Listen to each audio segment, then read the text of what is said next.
2006년 4월의 한 새벽, 신길동의 다세대 주택에 침입해 금품을 훔치려던 남성이 경찰에 체포됐습니다. 단순 강도인 줄 알았던 이 남성, 알고 보니 희대의 연쇄살인마 정남규였습니다. 범행은 2년 전부터 시작됐습니다. 밤늦게 귀가하는 여성들을 노렸습니다. 범행은 1년 동안 잠잠해졌다가 이후엔 주거침입, 그 후엔 방화의 형태로 모습을 바꿨습니다. 점점 진화하고 대담해진 정남규.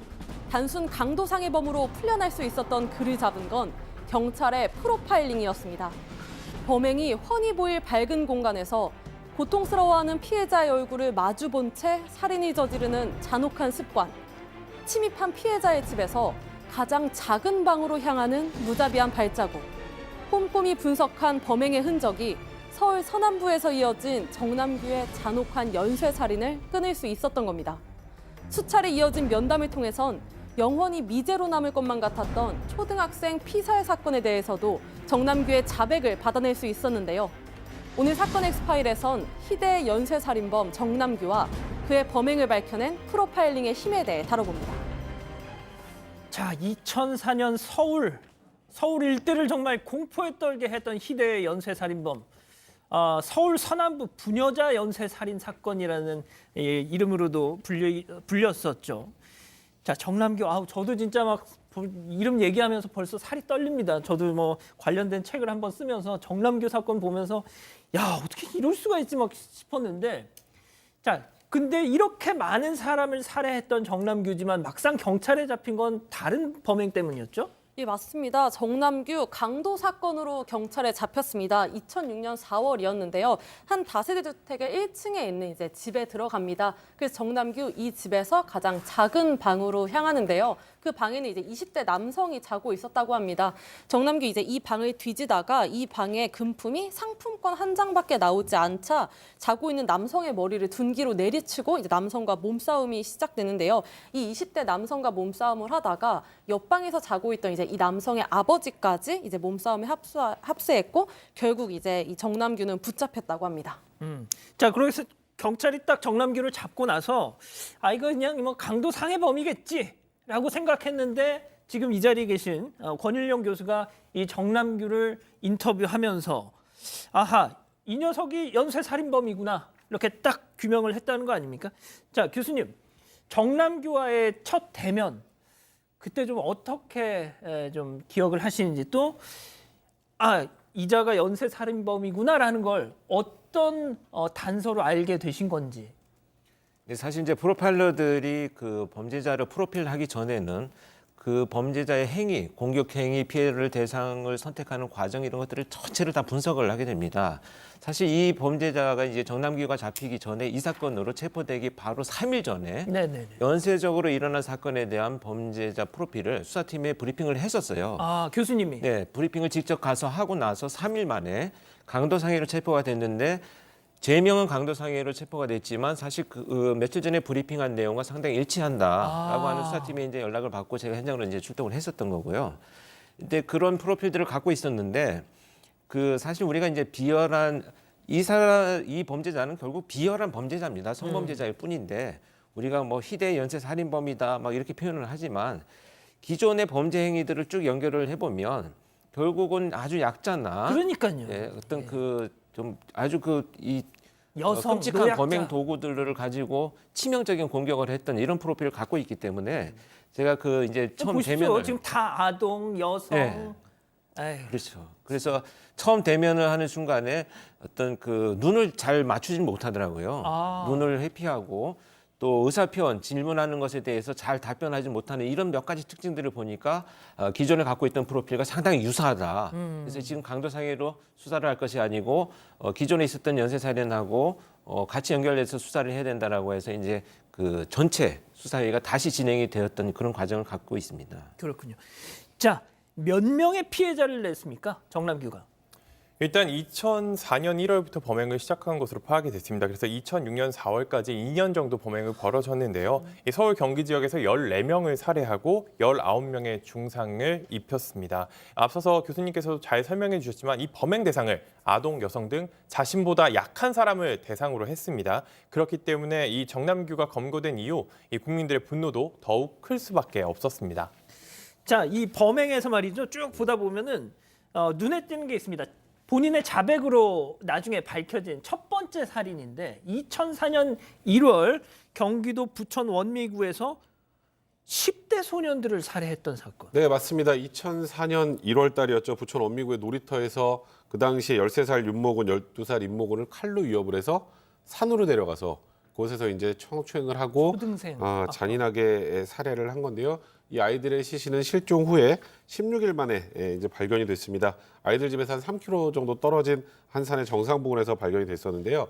문제는 이거 정남규가 자백하기 전까지 경찰이 기본적으로 이 사건의 윤곽조차 파악하기 힘들었었다고 합니다. 그래서 이게 예전에 있었던 개구리 소년 사건 아시죠? 예, 이것처럼 혹시 이 사건도 영구미제가 되는 게 아닌가 했다가 정남규의 자백으로 이 사건이 발각된 겁니다. 예. 근데 이 정남규가 말이죠. 저도 좀 자료를 봤는데 어려서 1969년 전북의 한 농가에서 자랐는데 이웃집 남성에 붙들려서 어디 끌려가서 이렇게 몹쓸 짓을 당했다. 뭐가 됐든 이 사람도 상처가 있는 사람이었던 것 같더라고요. 그렇습니다. 이제 저가 이제 면담을 진행할 때도 본인이 그런 그 범죄 피해자였다라고 주장을 계속 했었는데요. 이제 문제가 됐던 것은 지금 이 초등학교 사건, 이 초등학생을 대상으로 한 사건에서 제가 이제 구체적인 범행 수법을 다 말씀드리기는 어렵지만 결박을 하는 방법이 굉장히 특이했습니다. 결박. 피해자들을 그 어린 그 초등학생들은 이제 제압하고 결박을 하고 나서 범행을 저질렀는데 결박 방법이 굉장히 특이했거든요. 그래서 제가 오랫동안 이 정남규 사건과는 별개로 이 결박 방법에 대해서 이해하기 위해서 상당히 오랫동안 분석을 했는데 사실 잘 그 분석을 못했었어요. 그런데 이 범죄자 이 정남규와 면담을 하는 과정에서 본인이 주장하는 피해를 입었다라고 주장하는 그 방법이 똑같은 방법으로 그 이 초등학생 사건들의 범죄 현장에서 나타난 행위들이 그대로 자기가 범죄 피해를 당했다라고 이야기를 하는 것을 보고 제가 그때 이제 추궁을 했었죠. 그 당시에 왜 그런 것들이 연결이 되었었냐면 사실 이제 그 본인들이 이런 트라우마를 갖고 있는 범죄자들은 자기가 당한 그대로 남들한테 그 행위를 함으로 해서 자기 자존감을 찾고자 하는 이런 이상 심리로 발전을 하는 경우가 많습니다. 그렇기 때문에 이제 그런 같은 맥락에서 해석을 해서 이 범죄에 대해서 이제 추궁을 했었고요. 나중에 결국 수사팀에서 나머지 증거물들을 확보하는 이런 단계를 거쳐서 이제 이 범죄의 실체가 밝혀졌습니다. 예. 자, 그리고 앞서 말씀드렸지만 서남부 연쇄 살인 사건이었잖아요. 그 언론이 당시 붙였던 이름이. 자, 근데 진짜 보면은 서울 서남부 일대에서만 범행이 주로 집중이 됐었어요. 그 이유가 뭐였죠? 네, 이게 정남규의 범행이 이제 범행의 지역과 범행의 대상이 모두 약간 사회적 약자를 향한 게 아니냐 이런 얘기가 나오는데요. 이제 실제 정남규의 범죄는 몇몇을 제외하고는 장소가 거의 다 서울 서남부 지역이었습니다. 그래서 그 당시 이제 언론에서도 서남부 지역 연쇄살인 사건 이렇게 명명을 해서 이제 보도를 했었는데요. 이제 이 정남규는 그 당시에 본인이 잘 아는 이 지역인 서남부 지역에서 범행을 저지르다가 언론에 이제 자신의 범행이 크게 보도된 이후에는 조금은 낯선 공간인 안양과 군포에서도 범행을 저지르기도 했었고요. 정남규는 이제 그 다음에 이제 경찰 수사 과정에서 왜 이런 지역에서 범행을 저질렀냐라고 하니까 좀 살인의 편리성을 위해서 CCTV가 없는 지역을 골랐다. 실제로 강남 등 좀 부유층이 사는 동네에는 CCTV가 많아서 CCTV가 없는 곳을 찾다가 이런 지역을 찾게 됐다. 이런 얘기도 했고 당연히 안전시설이 조금 덜 돼 있는 빈약한 지역을 찾다 보니 그곳에 거주했던 사회적 약자들이 범행의 대상이 된 것 같습니다. 자, 그리고 말이죠. 이 정남규가 범행을 계속 2년 정도 벌이고 있는데 중간에 잠깐 멈추는 때가 있었잖아요.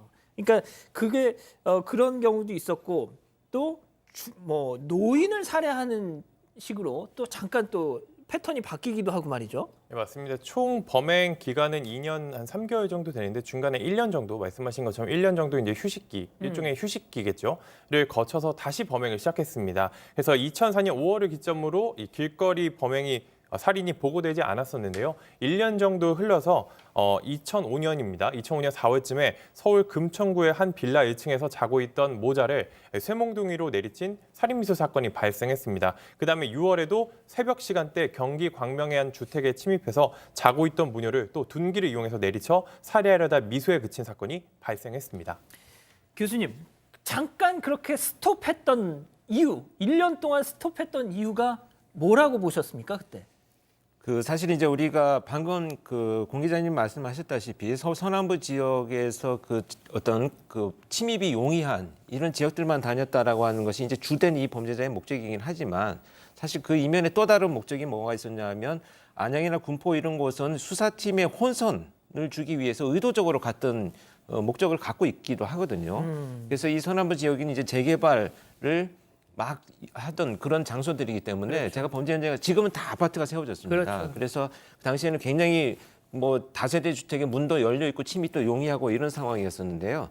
사실 그런 범행을 이어가던 중에 이 사람이 1년간 범죄를 멈췄다라고 하는 것은요. 이 멈춘 것이 아니고 그런 또 다른 범죄로 패턴을 바꾸면서 수사에 혼선을 주거나 또는 성범죄로 이어지는 이런 과정이 있었기 때문에 이 기간에 여죄가 있는 것에 대해서 상당히 집중적으로 수사를 전개를 했었습니다. 진짜 그 말씀하니까 제가 예전에 교수님께서 인터뷰에 하셨던 내용 잠깐 소개해드리면 그때 교수님이 직접 이 정남규 집에 압수수색을 가셨다는 거잖아요. 네. 그랬더니 교수님 인터뷰한 무슨 신문 스크랩 같은 게 막 방에 더덕더덕 붙어 있었다면서요. 네, 많지는 않았었는데 일단은 연쇄살인범을 추적한다라고 하는 이제 인터뷰를 했었습니다. 언론사와 기사가 나왔었는데 그것을 스크랩을 해놓고 또 그것뿐만 아니고 자기가 범행을 저지른 행위가 나와 있는 기사들을 상당히 많이 모아놨었습니다. 그래서 이 공백 기간에도 사실은 이 범죄자 같은 경우는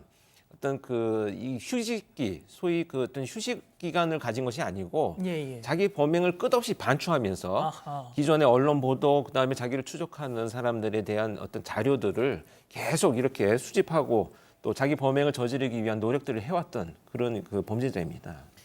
자, 유영철과의 어떤 유사성 이런 얘기도 있던데 그때 좀 시기가 조금 겹치기도 했었지 않습니까? 겹칩니다. 약 한 7개월 정도의 범죄가 겹쳐 있어 발생을 합니다.